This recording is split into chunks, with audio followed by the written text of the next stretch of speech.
It's been more than a month since 2 Israeli embassy employees were shot and killed outside a Jewish museum in Washington, D.C. Amid multiple recent anti-Semitic hate crimes in the U.S., the museum believes it's more important than ever to highlight diverse stories of the Jewish community, which they are doing through a new exhibit honoring LGBTQ plus Jewish identities. On this final weekend of Pride Month, Natalie Brand takes us to the first of its kind exhibit.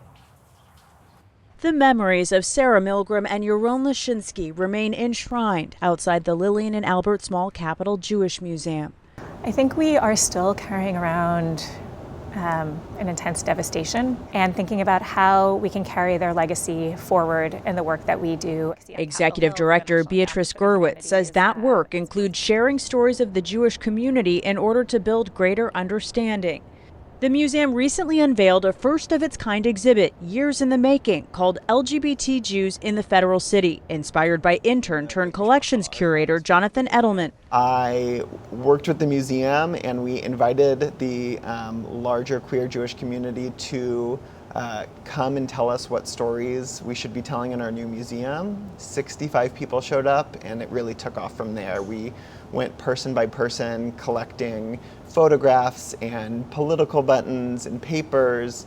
Those artifacts now on display showcase key moments in history, including what was known as the Lavender Scare, targeting LGBTQ individuals in the federal workforce, describes Sarah Levitt, the director of curatorial affairs. It was a time of purges, so the government was kind of getting into your business. World War II veteran Frank Kameny, who lost his job as an astronomer in the Army Map Service, went on to become one of the nation's leading gay rights activists, picketing in front of the White House in the 1960s.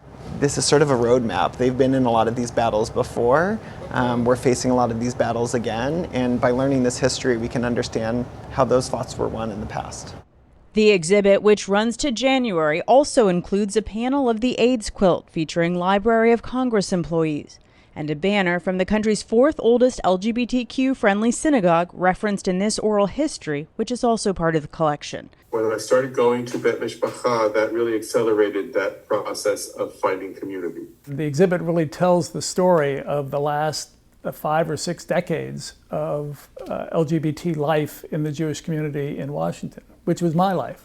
The museum's board president, Chris Wolf, says that includes the struggle and celebration in the fight for civil rights. Joining the fight against discrimination, whether it's against Jews or the LGBT community, is something that serves society at large. Do you see this exhibit as breaking down barriers? I hope so, yeah. I mean, I think one thing that this exhibition does is really find some way for all of us to connect to this history.